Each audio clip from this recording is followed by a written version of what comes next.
Once upon a time, in a land rich with history and spirituality, there was a significant teaching found within the sacred text of the Torah, known as Parashat Ki Tavo.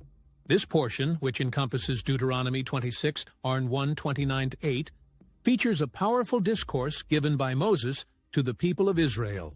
As they stood on the brink of entering the Promised Land, Moses had critical messages to share about gratitude, commitment, and the consequences of their actions. The first major teaching in Ki Tavo deals with the commandment of Bikkurim, the offering of the first fruits of the harvest. When the Israelites entered the land that God had promised them, they were instructed to take the first ripened fruits from their fields: wheat, barley, grapes, figs, pomegranates, olives, and dates. This act of bringing the first fruits was not merely a matter of ritual. It was deeply spiritual. The great Jewish philosopher Maimonides emphasized the importance of dedicating the best to God. He taught that anything intended for a holy purpose should be the finest, stating that even a house of prayer should be more beautiful than one's own home. Maimonides pointed out that this principle signifies an acknowledgement of God's sovereignty and generosity, reminding the people that all blessings come from the divine. The Lubavitcher Rebbe reminded people that this idea applied to all aspects of life.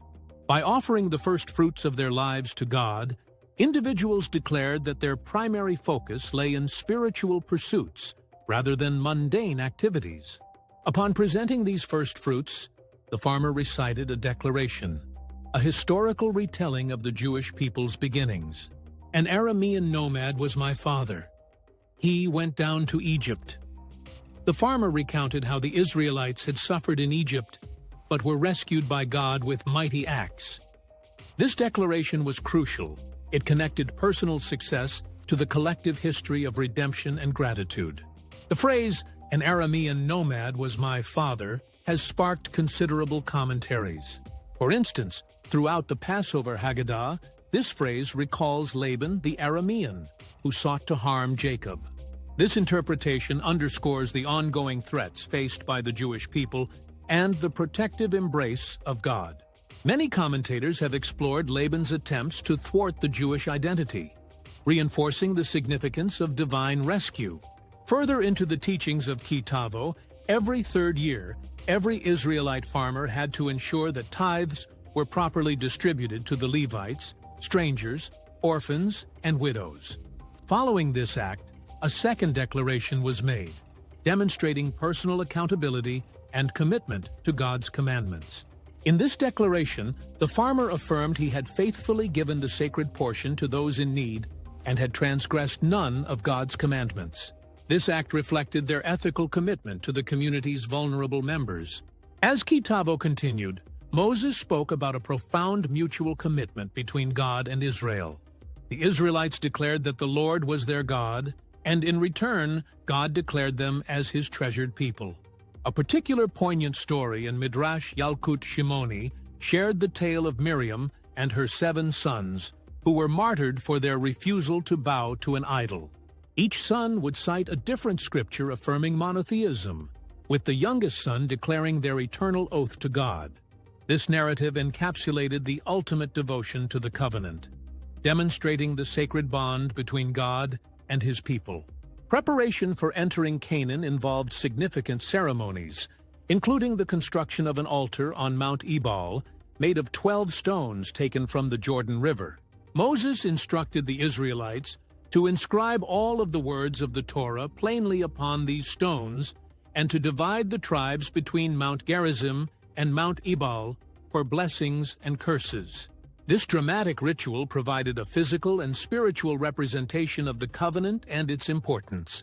The blessings and curses detailed what would happen based on their fidelity to the Torah, highlighting that their commitment to God was the essence of their identity.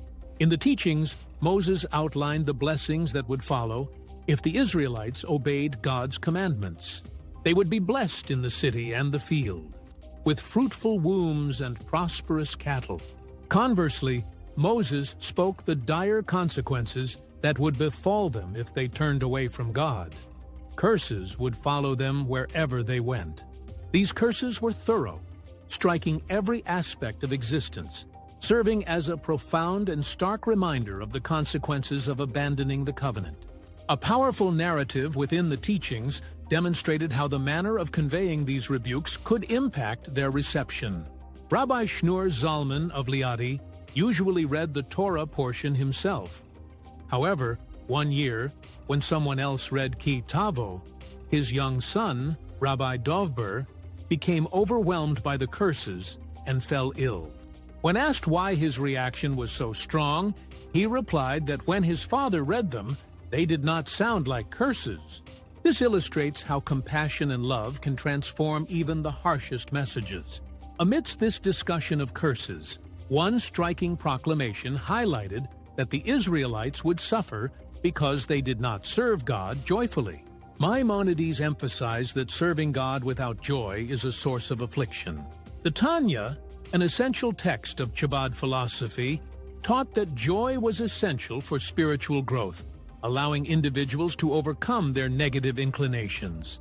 This insight reveals that approach and intention matter significantly in spiritual practice. As Ki Tavo came to a close, Moses reflected on the experiences of the Israelites. He reminded them that, despite witnessing miracles, they had not fully grasped the lessons presented to them. The Talmud taught that true understanding comes only after a long period of reflection, suggesting that the Israelites were beginning to internalize their remarkable relationship with the divine. In conclusion, Parashat Ki Tavo serves as an important exploration of the relationship between God and Israel, with lessons on gratitude, responsibility, and the quality of service. This Torah portion emphasizes the significance of adhering to God's commandments and the importance of joy in devotion. The teachings encourage individuals to offer the best of themselves to God and reflect on the impact of their actions.